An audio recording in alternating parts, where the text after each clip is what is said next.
ओम सदाशिवसमारंभां शंकराचार्यमध्यमाम् अस्मदाचार्यपर्यन्तां वन्दे गुरुपरम्पराम्.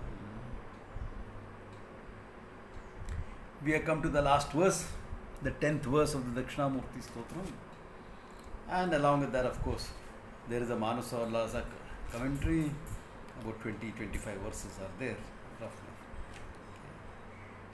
So after this, 25 verses, yes. So after this, we have to take a call on whether to keep the class going. Where do you see yourself in your study of Vedanta? What needs to be done further for your clarity of understanding and Nishtha, for the whole class as a whole. So I'd really like you all either to call me up or put your suggestion on the group. Okay? Don't fill the group with all sorts of forwards. Please don't do that. But this, some suggestion if you want, if you think whether to keep the at least whether to keep the class going or not. Okay? And what you need to do. What do you need to gain further clarity and Nishtha? Please send me that message on the group. Okay, you can call me up also, no problems. If you want a small discussion about it, no issues on that. I mean, I don't have to tell my students, you can always call me. Okay. Because then over the next, it takes about maybe 4-5 classes before we complete this. No? By that time we need to take a call. Okay. So let us start. The verse starts very beautifully. We just chanted it, so I am not going to chant it again. Sarvatmatvam iti sputikritamidam. Amushmin stave. Sarvatmatvam sputikritam. This sarva, idam sarvatmakam.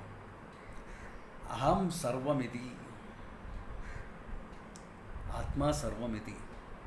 This is the hallmark of this stotra. That I, the consciousness, is everything. Because, as I always say, Vedanta is not about saying your consciousness. No. That is only Sakshi Bhava. That some experiential understanding, etc., can be there. A high degree of Viveka can get you there. Some modern books, if you read, you will be there. But Vedanta is about that this consciousness is everything. Sarvatmaha. Sarvatma bhavam as we talk. Therefore, sarvatmakam vitam sputikritam idam. Idam stotram. Sarvatma bhavam sputikritam has been made it very clear, he says. Therefore, what happens? Tena asya shravanat, by listening to it. Shravanam. Tad artha mananad, by analyzing the meaning. Keep on reflecting upon the meaning, challenging the meaning, challenging your understanding. Okay. It can be done on your own, it can be done in a group. Tat chintanam, tat kathanam, anyonyat tat prabodhanam. We saw in the Gita, to think about it, to talk about it to each other, help each other's understanding of it. That is called mananam. Then dhyanacha, and dhyanam, to contemplate on it. I have taught enough contemplation in this group. So to contemplate on the truth of what you are. Okay? What is contemplation? Another word for it, nididhyasnam, is jnana abhyasa, repetition of the knowledge. The knowledge that you have gained without the elaborateness of the logic and the stories and the jokes and everything. Sum up the essence of it and get it into your mind at the seat of meditation. Dhyanacha. And he adds one more, Sankirtanat. Sing it, chant the stotras. One way of looking at it. Another way is to teach it. Sankirtanam means to teach it. Sankirtanat. Or as an upasana, chant it. Both are included. For people like us, Sankirtanam will become teaching. For those who are still working on their understanding, Sankirtanam will become literal chanting. Chanting the sutra. Why? Because the idea will keep playing in your mind. You already heard it. If you heard it, you have some understanding. Unless you are the type of person who says, I don't want anything to do with Sanskrit. Barring that, when you will say a word, it will keep playing on your mind. So, Sankirtana. Okay. What happens then? Okay. What happens? Sarvatmatvam mahavibhuti sahitam syad ishwaratvam tataha. Because of that, Sarvatma Bhava, naturally, because that is the purpose of this stotram is what? Sarvatma Bhavam. Therefore, the Sarvatma Bhavam will naturally be yours, he says. Shravanam, Mananam, Nididhyasanam. And as Upasana, Sankirtanam. Yeah. So, to most of you, I have given the japa of that mantra also, Dakshinamurti mantra, that also I have given you all. So, you have that as Upasana. Sarvatmatvam Bhuti. And he says, now he is adding a bit of an Arthavada here. Okay? Mahavibhuti Sahitam, with all the glories of Ishvara, Syad Ishwaratvam Tataha. Ishwaratvam will be there with you, says. Not literally. This is a little bit of an Arthavada to motivate people to study more. Okay? To highlight the importance of getting the Sarvatma Bhava. Okay? Syad Ishwaratvam Tataha. Siddhyetat punarashtadha parinitam chaishwaryam avyakritam. And you will get all sorts of Aishwaryam, he says. And all the Ashta Siddhis will be there with you. Not that you are going to get all the Ashta Siddhis literally, unless you do those practices, okay?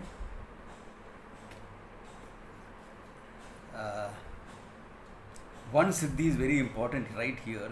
If you are going to be talking to people at home, please mute your mic.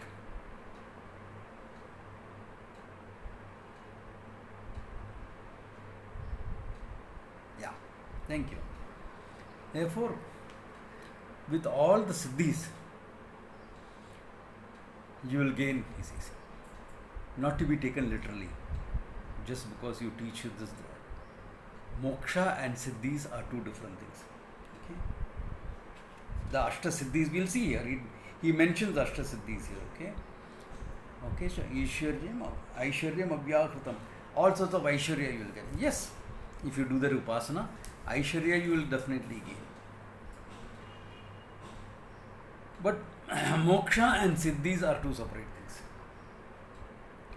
Every person who gets all the Siddhis need not have Moksha with them. Atma Jnana may not be there. And the person who has moksha, Atma Jnanam is there very clearly, need not have any of the siddhis. Okay? Siddhis come from certain practices involving the body, involving your pranayamas, your mastery of your energy systems, mind being centered. All these together will give you the siddhis. Out of this, that mind mastery part is important for a student of Vedanta also. Mastery of the mind. But by then, all these three by itself is not going to give you moksha.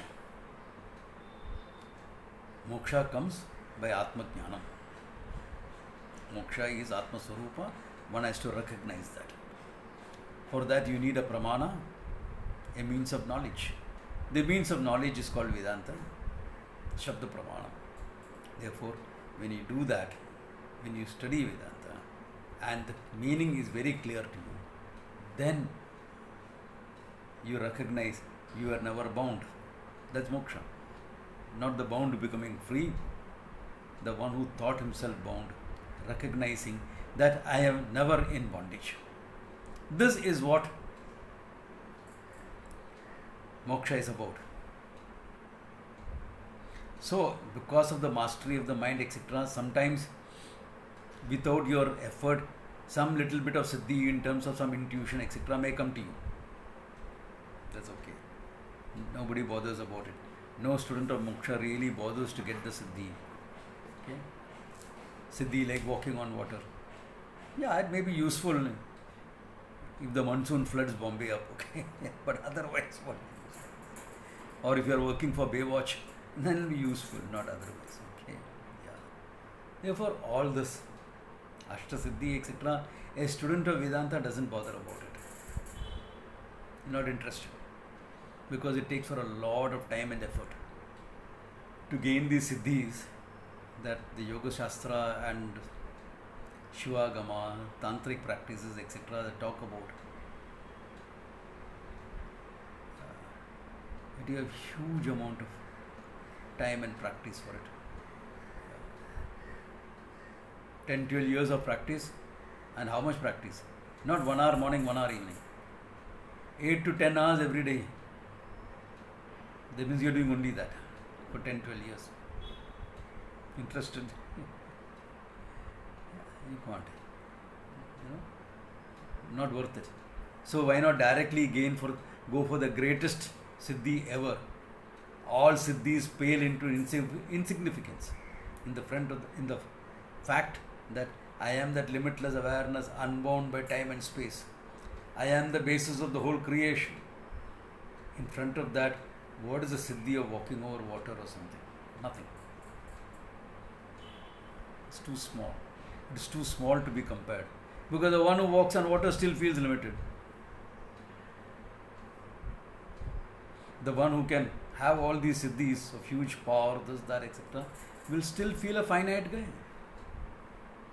That sense of finitude is not going to go. To have a certain objectivity towards your own body and mind becomes so difficult for people. And if you are an intellectual, you have certain ideas. To be objective towards your own ideas and recognize that they are only very limited is very difficult. That's why people sit in a Vedanta class and sometimes get upset when the teacher dismisses some ideas. Yeah.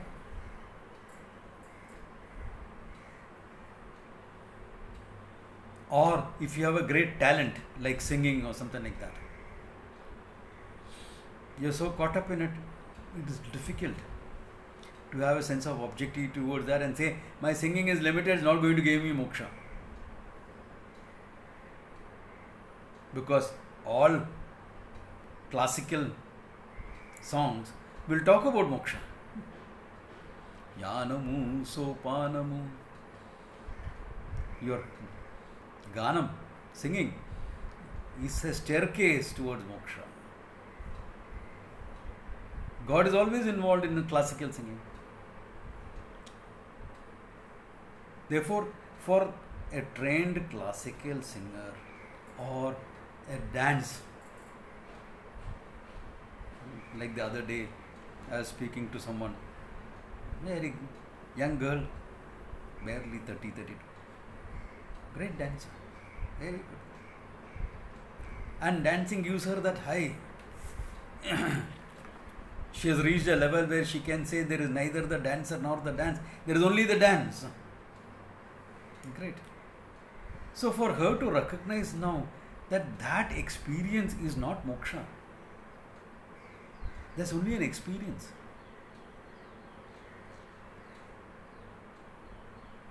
It takes some time. She knows me. She knows other teachers as well. She knew my guru as well. She was a little kid in front of my guru.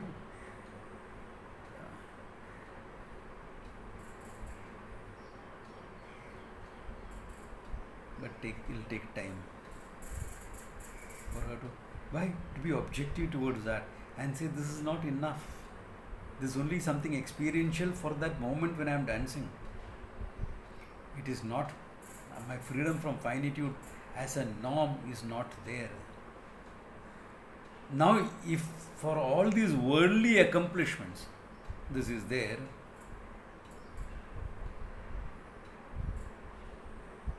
what if you get the siddhis?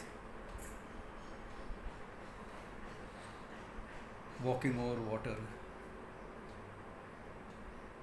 by thought increasing and dropping my weight. I'm sure many people want that. So when they step on the scale, they're 10 kilos lighter.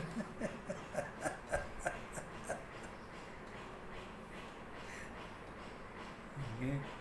To be able to intuitively read people's minds. Believe me, you'll be an ambassador if you can do that.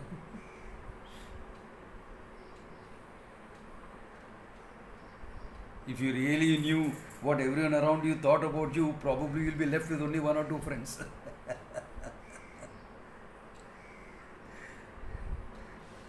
But how much more difficult it will be to be objective towards these. It will be very difficult. How do you become objective? When a talent like dance or music can make me feel limited, make me difficult to accept my limitations, that the result of that is limited, or power or wealth. Then what about if you get these extraordinary siddhis? Siddhi means an accomplishment, okay? These are extraordinary siddhis if you get, how much more difficult it will be for you to have vairagya with respect to that and have a sense of objectivity. Therefore, generally, in the teaching of Vedanta, we dismiss all this. Anyway, it is in the Mithya world, it is not Satyam. Not to say it is not there, but it's all within the Mithya world. So, Vedanta teachers normally will dismiss all this. Why waste time and effort on this? If half that time and effort, or even 10% of the time and effort you put into the study of the Pramana, instead of 8 to 10 hours a day, you study 1 hour a day, 3 times a week, you will gain moksha.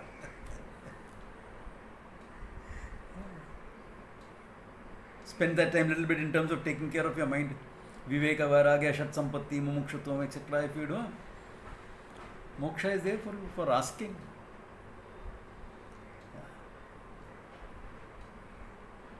Therefore, very often it is dismissed, and rightly so. Why do you want to waste time on all these things? Okay. But here he says, he gives it like a little bit like a carrot, so that even those who are not very keen will start, and in the process they will understand what it's all about. Okay. Clear up to now? Okay.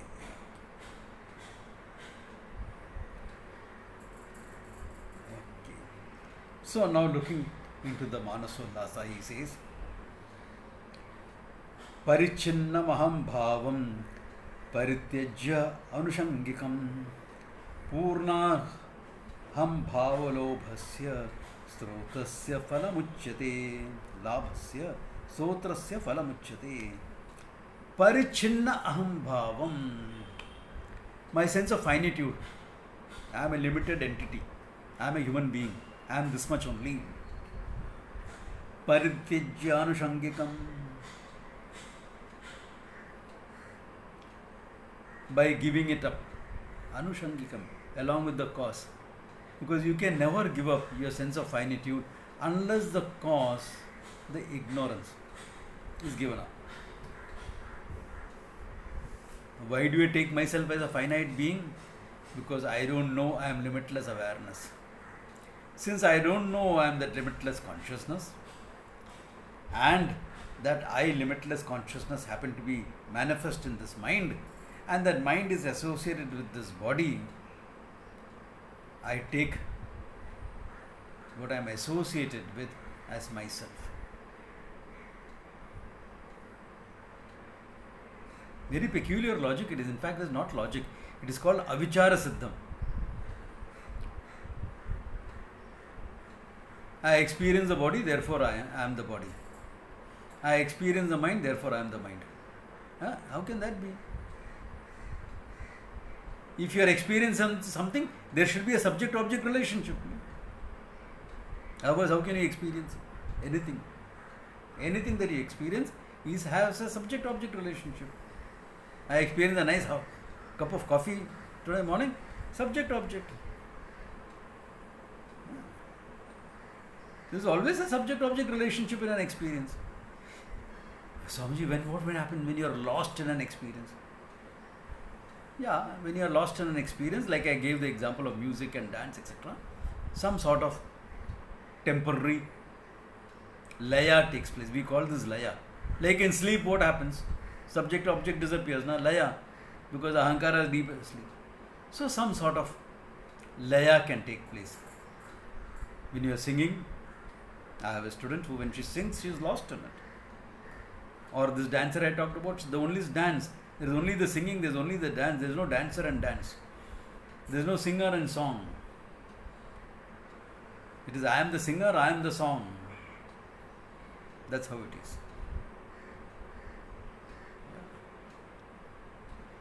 Yeah? Yeah, exactly. Exactly. Yeah. So it's a high degree of centeredness. Some sort of samadhi experience it is. But that's temporary. Like in deep sleep, it's temporary. Because if you make it experiential, then you have two sets of experience. Now it's up to you which do you want to give greater emphasis on.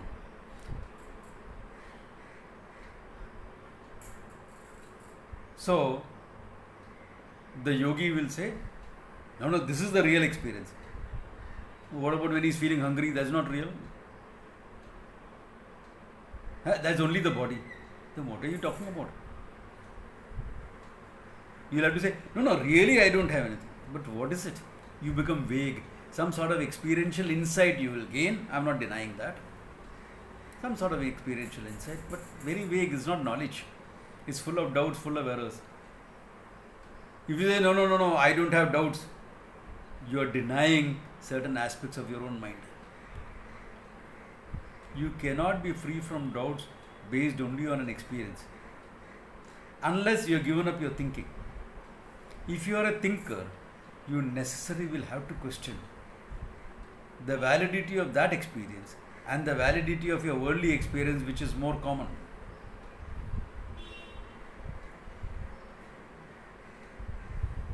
Or you have to be a person who gives a greater reality to your subjective experiences than the objective world. That is a problem. That is a problem. If you think the subjective world of yours is more important than the objective world that is there, you are in for a big mess. Big mess.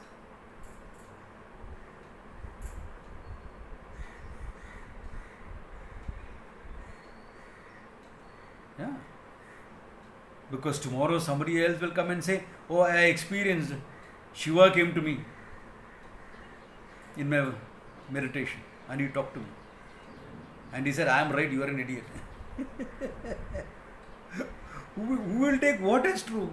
Somebody else will say, no, Devi came to me. Somebody else will say, Krishna came to me. Somebody else will say, Allah is only reality, everything else is false.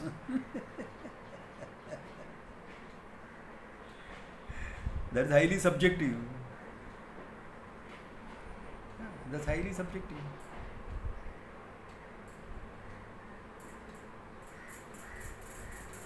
Then you will become intolerant of everything else. Because your subjective reality is the truth for you. That's why in Vedanta we dismiss subjective reality. As valid for you, okay, up to a certain point, not more than that. And we talk about harmonizing what subjective, objective, to have some balance in the whole thing. And if you are trying for that balance, then you will necessarily have to question that subjective experience. That is why he says Anushangikam.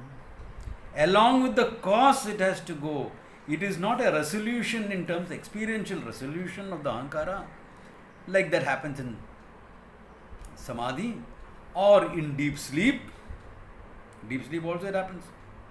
Along with the cause, ignorance, self-ignorance has to go. Only then the Sarvatma Bhava is valid. Why? There is no more self-ignorance. Self-ignorance is gone. If self-ignorance is gone, then it's a different picture altogether. You are no more subjective then. Because the very cause for subjectivity is your ahankara. One fundamental mistake about yourself, your self-judgment, that I am a finite being. The moment you have that, you cannot but hell have subjectivity in your life.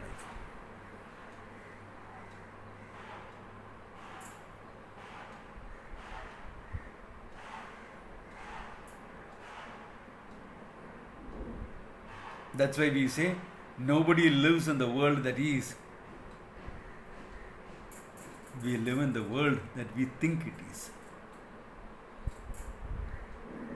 A great part of our reality is our subjectivity. Our experiential reality is our subjectivity.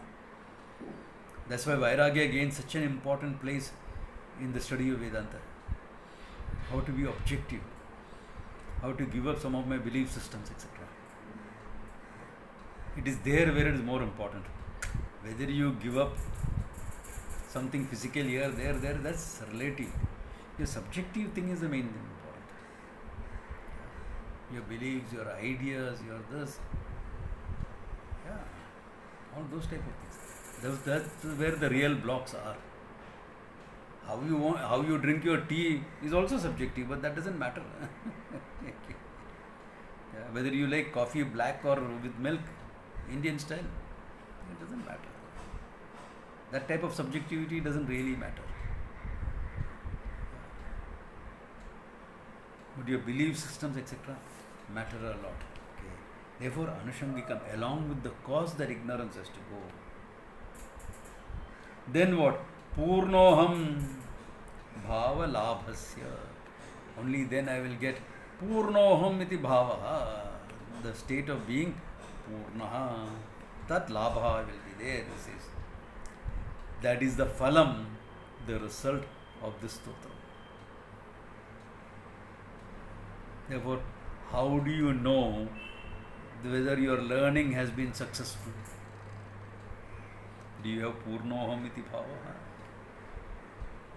Do you have the Purnoham iti bhavaha?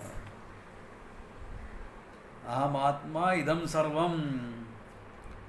Have you have that? If you have that, you can say, Naham Sishyaha Natvam Guruhu. You can say that. I'll be happy. I'll be very happy. Yeah. Why? One problem over. Joking. I don't think my students have problems. Okay. I think they're great. I think they're a great bunch. Yeah. Good. I'll be happy if someone comes up to the analysis. Yeah. Then I'll start treating you like a Guru Bhai or Guru Bhain, you know. Yeah. Why? Because you got it. Yeah.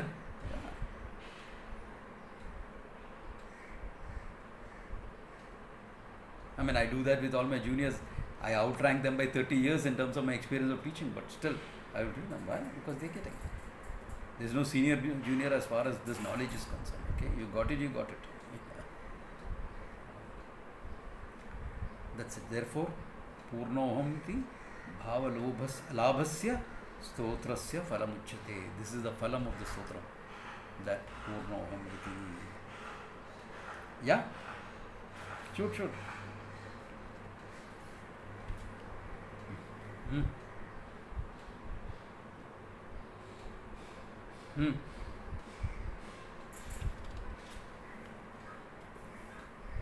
Yeah.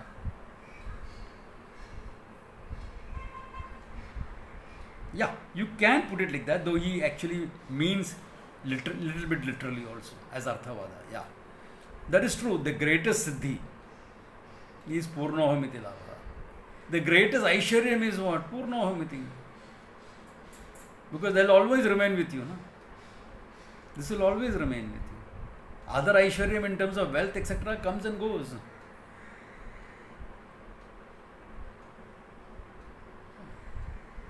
Aishwarya also will come and go. The girl, I mean. Okay. Yeah. Come and go. This will happen, yeah. That's okay. That's a different thing. Yeah. The greatest wealth is what?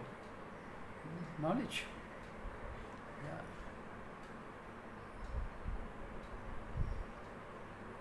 In any situation, even relatively speaking, knowledge and your skills are your greatest wealth. Why? You lost all your money, you can make it again. No? Because why? You have your knowledge, you have your skills. So all that you have lost, you can rebuild again. Why? Because you have it within you. What you have within you, in terms of knowledge, skill, etc., is more important than what you have outside. Because outside everything can be lost. Here, I can rebuild it if I choose to. Or I may choose enough. I got freedom from all that stuff. I created all that. I got freedom now. Babaji ban jayega. Moksha now. Been there, done that. That's also fine. But that also is because of what you have inside, not what you have outside. Even relatively, this is true. So when you are looking at it objectively, as Falguni said, it is true. The greatest Aishwaryam, the greatest wealth is Atmajnana. Yeah. But because of the cha there, and, in this sloka there is a couple of ands coming in, and this and that. Therefore we say, he means it little bit literally also, as Arthavada. And that is the stand that the writer of the Manasvalasas, Sureshwara Acharya ji, is also saying the same thing. He is taking that. Look at what he says. Yeah? Yeah? Yeah, please.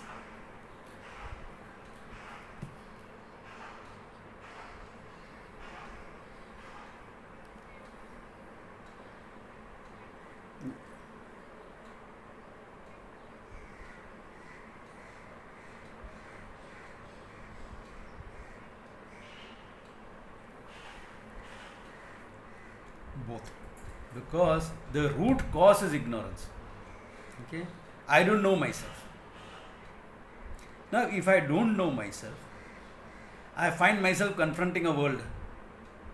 Because as you said, Pratyaksha Adi Pramanas, all the Pancha Pramana. I find I have to relate to it. So to relate to the world,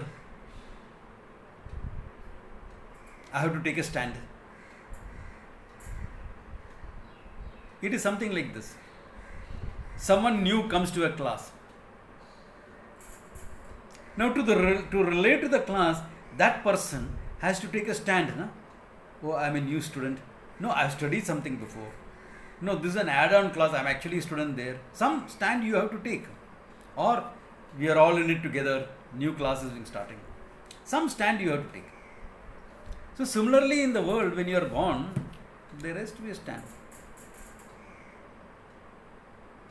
I don't know who I am, what I am. Therefore, I will necessarily go with what I have identified with, what I am associated with. Remember my story about that actor on the stage playing the role of a beggar, and when he falls, concussion, temporary amnesia, doesn't know who I am.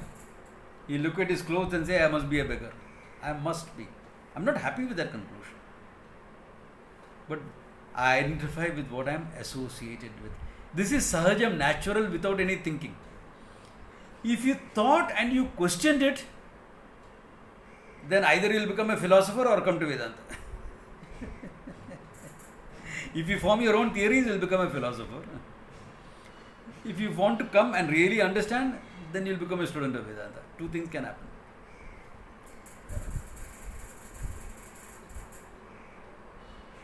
Or you will call yourself an atheist and agnostic. I am keeping an open mind. I don't know.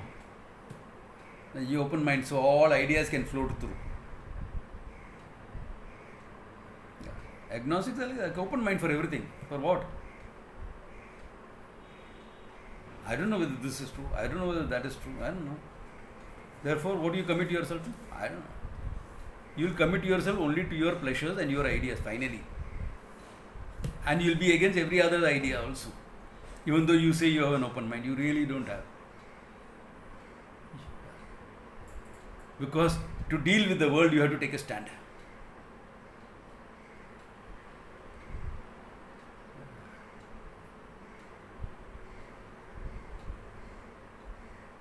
Yeah, to deal with anything, you need to take a stand. And your stand, in a way, functionally defines you.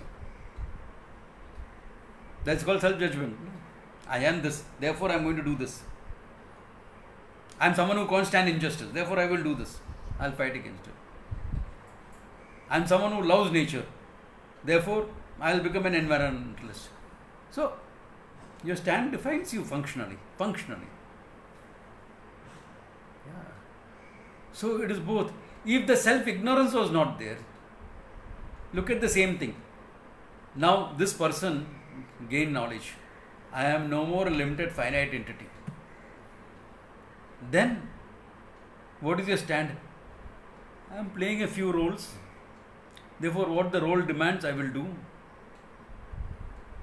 And I will do it well. Like right now, I am playing the role of a teacher.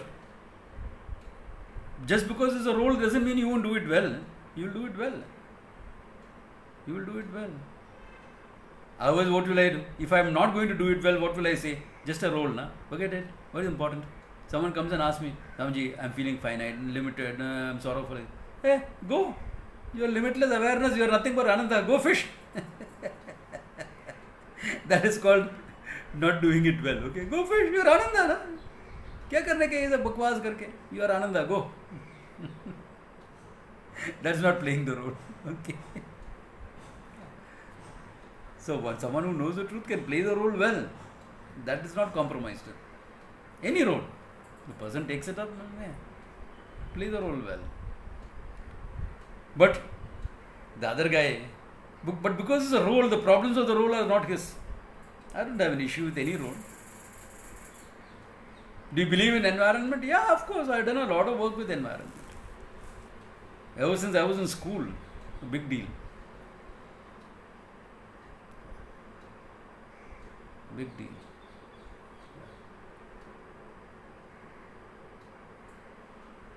Much more than many of the, social media environmentalists who only write about it, don't do anything about it. A few do. Many only like to write. What about dharma, etc.? Yes, I've done a lot about it. Not just talk about it. What about Vedanta Jnana? I talk a lot about it and I validate it also. In fact, I started talking only after I validated it. Why? Because as a pramana is shabda, therefore I have to talk. That's the only reason where talk is more important than doing. Everywhere else, doing is more important than talking. Here, the teaching is more important than the doing part. Yeah. Therefore, this self-ignorance necessarily has to go by the Shabda Pramana. Only then the Purnattam etc. will come, not otherwise. Then continuing the idea of Aishwaryam etc., he takes the next verse. Putra Pauta Graha Kshetraha Dhana Dhana Dhanya Samrudaya Avarchinnascha Siddhyanti Sarga Patala Bhumishu. Says Putra, children, Pautra, grandchildren, Graha, house, Kshetra, lands, etc., Dhanam, wealth, Dhanyam, grains, food, etc., Samrudaya, in plenty.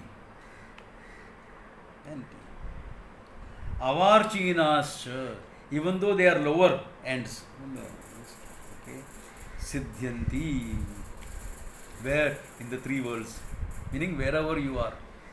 Don't take it literally, because he says Swarga Patala Bhumishu. In Patala all this is not there, okay?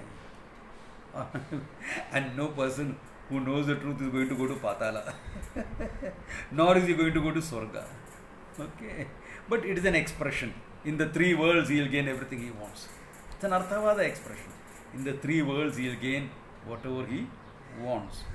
So similarly here also, Bhumishu, which is true, not if you are just a knower of the truth. If you have done the Upasana, Sankirtanam, if you have done the Dakshinamurti Upasana, definitely it will come to you. If you only studied for Atma Jnanam, depending on your prarabdha, it may come, it may not come. But you will never suffer. That much will be there. Why? The study itself is a worship. Ityesha Vangmayi Puja Srimad Shankara Padayo. It's a Vangmayi Puja. Only thing is, it is not to the Rupa, to the form, it is to the Swarupa, the true nature of Ishvara. Therefore, I have not seen anybody really suffering with that. That very rare. But if you have done the Upasana, Dakshinamurti Upasana, as regularly, every day you chant this as a discipline. Every day you do some japa of the Dakshinamurti mantra, japa you do. And the other upasanas that go with it. All the dhyana slokas are meant for upasana. Yeah. You conceive of the Dakshinamurti sitting under a tree. Remember? A banyan tree and all that. Yeah. Vatavita Samipe Bhumi Bhage Nishannam. Under the banyan tree on the earth, he is sitting and teaching all that. All that is meant for upasana. If you do that, what he says here is definite. Okay? Is definite. You will gain all the phala. But Dakshinamurti, the main invocation is his invocation as a teacher. Therefore, the invocation is meant for knowledge. Okay? Meant for knowledge. Where you go to a Vedanta teacher, you are going to tell him, Swamiji, please bless me. Huh? Baitho, come, sit in my class. Why? Hey, that's the greatest blessing you can give anyway. Swamiji, my child has to get married. Tatas. Whatever little energy I have, I will share it with you so that your wishes can come true. It's a good way. It's a noble thing. Unless the child is saying, I don't want to get married. The child has already come to the Mahatma and says, my mama is going to come and say, I want to get married. I don't want to get married. We sadhus are put in all these type of positions by the devotees, what to do. So you bless both. Then let Prarabdha take over and do what? So, this is it. The main invocation of Dakshinamurti is meant for knowledge.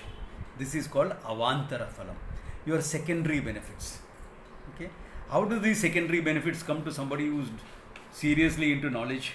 Look at it. He gives a logic, very interesting logic. He says some of it will come to you unasked, he says. Why? Look at it.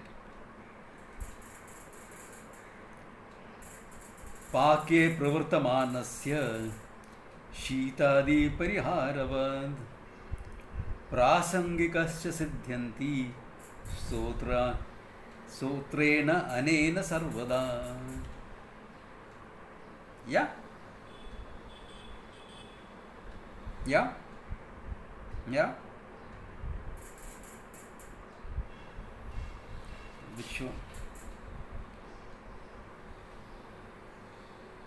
Arvachinah. Yeah. Arvachinasya in plenty. In the lower ones. Arvaham, lower. Yeah. Lower. Yeah. Arvachi, lower. He gives you a logic how you are going to get it. What? Pake pravartamanasya. Here is a person who is engaged in cooking.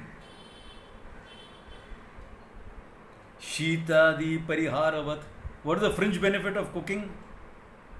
Winter in Rishikesh. The favorite place is the kitchen. Why? If you are cooking or doing some voluntary work, seva in the kitchen, you are protected from the cold as well. Na? Your main function of the cook is to cook. But in winter, he gains an added benefit of being free from cold. Where everyone is moving around bundled up, he is cooking with just an angavastram, upavastram on his, he's cooking. Why? The blazing fire in front, the whole pot is kept on top of that. Avantaram. Fringe benefit. Like how I say, if you are a karma yogi, stress relief is a fringe benefit. You are not living a life of karma yoga for stress relief. That is not the idea. Stress relief is not the idea of karma yoga. Yeah, somebody has sent me a message, Kavita. In the mountains, people wait to get a chance to sleep in the kitchen tent because it's warmer than all other places. True. On a trek, etc., that is true. So, the main practice of karma yoga is for moksha. Stress relief, fringe benefit. Similarly, here he says, okay, prasangikascha siddhyanti.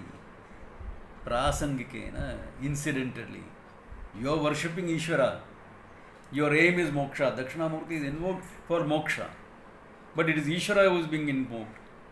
Therefore, prasangikena, because you have done some worship, some upasana, some japa dhyanam, etc. As prasangikena, srotena, anena sarvada, at all times, by this sutra, you will get the fringe, as fringe benefits, you will get some wealth and things like that. Some prosperity, etc. Okay? If you want it, Putra Pautradi.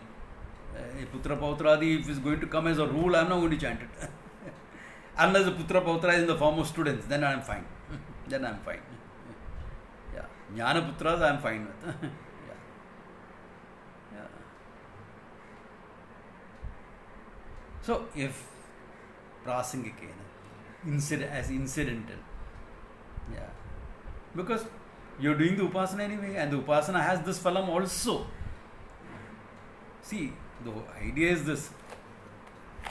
Okay?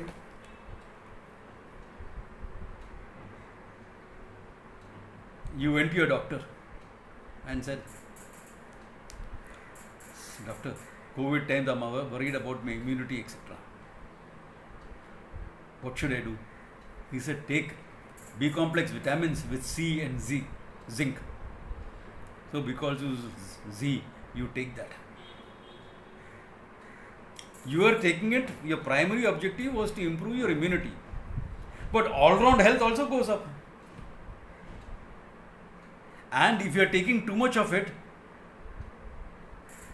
everything will go out into the bathroom when you empty your bladder. And the rats in the sewer also will get stronger. All these are secondary results, okay? All these are secondary results. Yeah, people have been abusing vitamins now by taking too much of it, overdosing themselves. But these are all vitamins that are water soluble. Therefore, excess will not be stored in the body. So, excess will go out with your emptying the bladder. And who will benefit? The rats in the sewer will benefit. They will become stronger. I am not joking. This is a medical fact. Ask the doctors in the group. They will tell you this. As it becomes stronger. Fringe benefit for the rats. But for you, good health, etc. Though you are looking at it for immunity, you are saying, general good health also will be there. So similarly here, or his example is very good. In winter when you are cooking, you don't have to worry about the cold, fringe benefit. Similarly, because you have done the upasana, for you did it with the main intention of knowledge, fringe benefit, wealth, etc. comes to you. Why? Because the Lord recognizes that for your work, for your this, etc., some money is necessary. So whatever the upasana can give you, will give you. It will also depend upon your karma, okay? It also become, because I have Sarvatma Bhava doesn't mean I will become world famous. That depends on your karma, previous life karma, how your position of your guru is. That's very interesting, because if your guru is weak, guru meaning, your guru is pretty strong, don't worry. Okay. We are talking about guru, the planet Brihaspati, okay? In your horoscope, if your guru is weak, there are two deities. You can worship guru, the planet, directly, but generally, more than worshipping the guru, the planet, directly, As a regular thing, they'll say, because of Brihaspati, Vishnu is the Adhisthana Devata. Okay? You worship any form of Vishnu. But Guru is also Brihaspati, the teacher of the Devas. Therefore, you can also invoke Guru as Dakshinamurti. Therefore, either as Mahavishnu or as Dakshinamurti, you can invoke Guru. And if you strengthen your Guru, meaning the planet, by these worship, your luck will go up. Your luck will be better. Your fate will be improved. Fringe benefit. Can you see? Whereas there you are doing the upasana directly because your luck is pure and you want to do something to better your lot. Therefore you are doing that because your astrologer told you Guru is weak. Therefore do this worship. There it is direct. Your worship is limited for that. Therefore you won't gain the moksha phalam. But here he says, since you did the upasana for moksha phalam, avantarena, indirectly as fringe benefits, you will gain this also. Interesting. No? Does it motivate my students to at least chant the Dakshinamurti Sutra regularly? It will take you only 5 minutes to chant the whole thing. Okay. It's a good idea. Do it. Because for me, the main idea is moksha. Because when you chant, all the teaching, the ideas will come back to you. The chanting will make the ideas, because all the teaching of, that's why I associate my teaching with the verse. I can sit down under a tree and teach without a single book in my hand. All the way for someone to gain moksha. That is traditional teaching. You can sit under a tree and teach. You don't need a single book. The whole book can be, he's here. Because what you have to do is point out the truth. No? That's how the Upanishads came about. No? A rishi sitting under a tree and teaching. That's it. You can do that. But why do you take a text and do that? So that you have, the text becomes your notes. And if you have added your own notes, even better. Even better. Some people have done that, some people don't. Some people think they are great. I've seen some people sitting without books also. Maybe they are Uttama Adhikaris. Sunne matre se sab ho jata andar. Everything goes inside. Maybe they are. I don't know. Doesn't look like that to me, but whatever. Therefore, when you chant Sankirtanam, that's why he has put in that deliberately. Sureshwaracharya, one of the greatest teachers of Vedanta among Shankara students, among Adi Shankara students, one of the greatest teachers was Sureshwaracharya. Sureshwara says that he was the Mathadipati of Sringeri, the first Mathadipati of Sringeri. Yeah. So he says that Sankirtanam, because when you chant it, the ideas come. You do meditation for some time, contemplation. How long are you going to sit in meditation? Therefore, before meditation, extend that by chanting sometime. So when you chant, all these ideas are playing in your mind.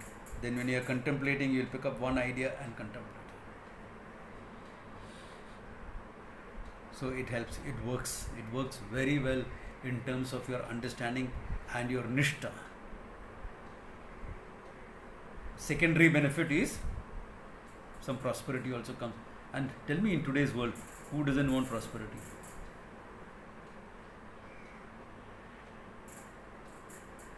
Who doesn't want it? I know many of my students had to take a pay cut because of COVID, no?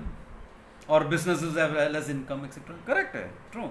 And we all can take it in our stride. Why? Because we are karma yogis, minimum. Minimum we are karma yogis. We'll take it in our stride.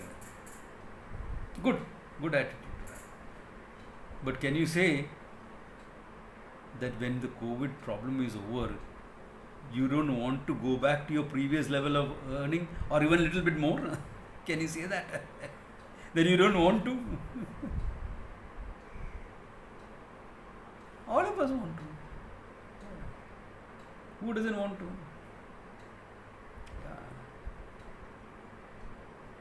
Yeah. If you get lots, then you can do some good with also with it. No? Yeah. Even if you don't get lots, you can do something good with it. Therefore, avantara phala, prosperity, etc., putra pautradi, dhana dhanyadi, okay, kshetradi, land, etc. All that is added benefit of doing this avantara phalam, he says.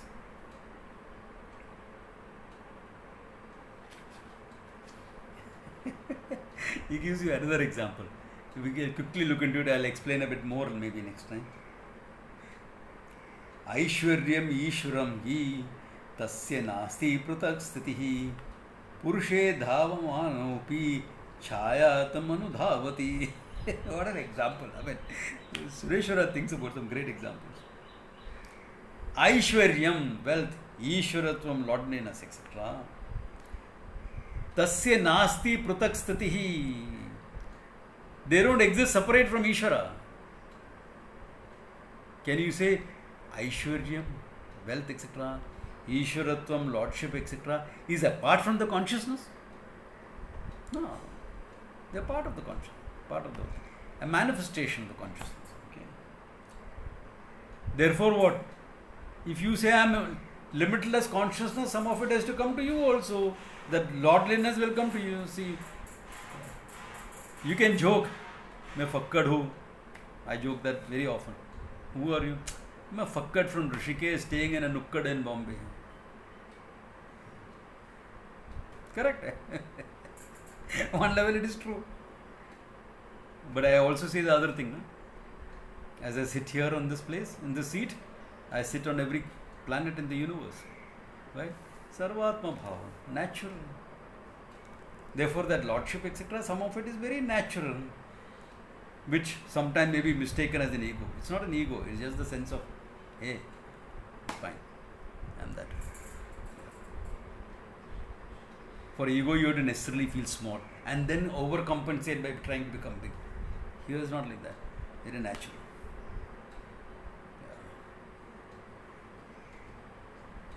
Like a very interesting thing happened. One of my batchmates came to touch my feet and touch my feet. I said, hey, you're my batchmate, what are you doing? Touching my feet. Hey, you are a Mahatma. I said, hey, I may be a Mahatma, but I don't have Mahatma Giri. You know? So don't. I treat you as my batchmate, must be equal. So do that. Yeah. Therefore, here he says that overlordship and Aishwarya is naturally associated with the consciousness. How he says, when a man is running, okay, Purushe Dhavamanopi, he is running fast. He is running fast. Does he leave his shadow behind? However fast he runs, can he leave his shadow behind? No, his shadow comes with him. Even if you are running fast, your shadow comes with you. So similarly, he says, some Aishwaryam, some this, etc., will automatically come with you. Of course, it also depends on your past karma and things like that. Not just this little bit karma that you have done, but some amount of it is always. That's why no sadhu starves in India. No sadhu starves in India. Always, Lord sends him something always. No problems. No problems. Sometimes it becomes more. Like yesterday in my class, I gave the example of Rasgulla and some discipline with respect to Rasgulla, and how one of my students, Shraboni, her mother, who's also my student, would send me Rasgullas once in a week, homemade Rasgullas by a Bengali lady. I gave that as an example. And within 1 hour of the class being over, Rasgullas landed at my house by somebody else. Nobody starves. Okay. God sends you through someone or the other. Someone or the other, the Lord sends it. And the lady who sent it, her name is immortal, Amruta. Fitting, no? Very fitting. Very fitting. So, that is what he is trying to say. As a fringe benefit, as a side, you'll always gain it, he says. Okay? But your aim is not to gain that. Your aim is for moksha. Keep that in mind. Your aim is in moksha. If others follow or not, as a shadow, if it comes, is not a problem. You can enjoy it. You can do some good for others. All that can happen. Okay, but keep the aim as moksha. Don't lose sight of that. Okay. So, good place to stop unless there are some questions, etc. Any questions, or is it clear? Or is it all clear? Shoot. Yeah.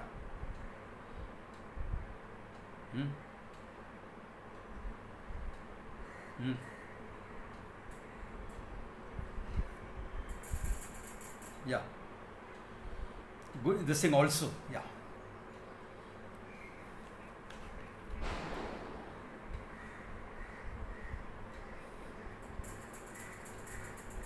No. See, all stotras have some falashruti. The falashruti is for motivating the person to do it. So, a ordinary person, a householder or anyone who is not a student of Vedanta, will do the chant only for the secondary benefits. A student of Vedanta may get a little bit added motivation. His main motivation is moksha.